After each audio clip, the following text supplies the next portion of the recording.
لفظ لفظ حکمتیں ابر علم کہیں سے برستی بارشیں شرع کے امور سے دین کے شعور سے اعوذ باللہ من الشیطان الرجیم ان الذین یخشون ربهم بالغیب لهم مغفرة وأجر كبير وأسروا قولكم أو اجهروا به إنه عليم بذات الصدور ألا يعلم من خلق وهو اللطيف الخبير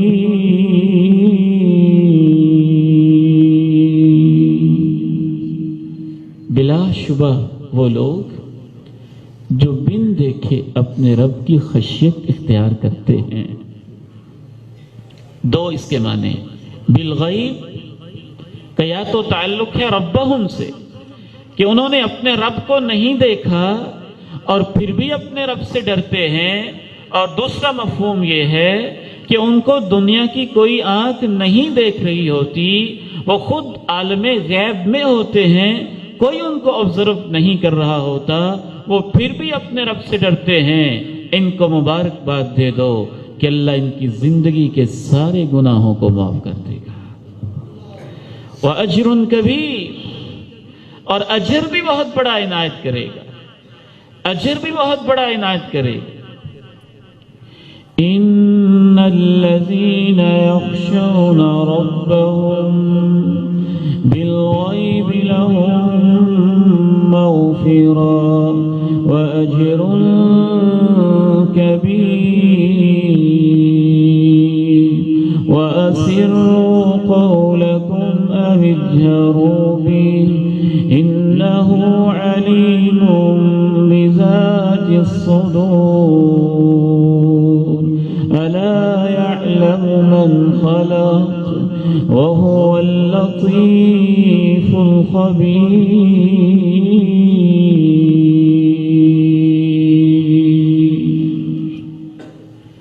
اللہ کے پیارے نبی علیہ السلام ارشاد فرماتے ہیں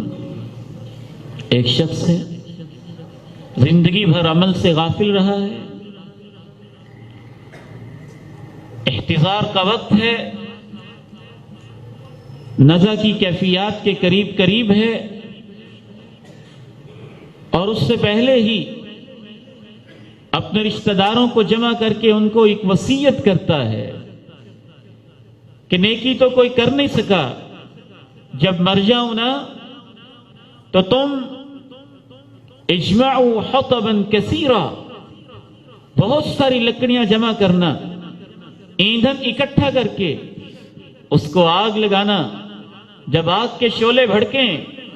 میری لاش کو اندر پھینک دینا، اور اتنی دیر تک پھینکنا کہ یہاں تک کہ میرے سارا کا سارا جلد، ساری کی ساری چمڑی، سارے کا سارا گوشت ادڑ جائے، اور گوشت کے ادڑنے کے بعد وہ آگ ہڈیوں تک پہنچ جائے، پھر میری ہڈیاں بھی جل کے راکھ کا ڈھیر بن جائیں، پھر اس راکھ کے ڈھیر کو سنبھال لینا اور انتظار کرنا، حتیٰ کہ جب ایسا دن آئے فی یوم راح، جس میں تیز ہوائیں چلیں، طوفان آئے، جھکڑ چلیں، آندھیاں ہوں، ہوائیں تند و تیز ہوں اور جوبن پہ ہوں،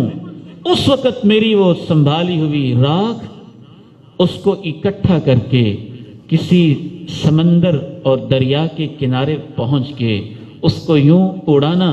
کہ ہواؤں میں بکھر کے وہ سمندر کے پانیوں میں غرق ہو کے ناپید ہو جائے، آنکھوں سے غائب ہو جائے.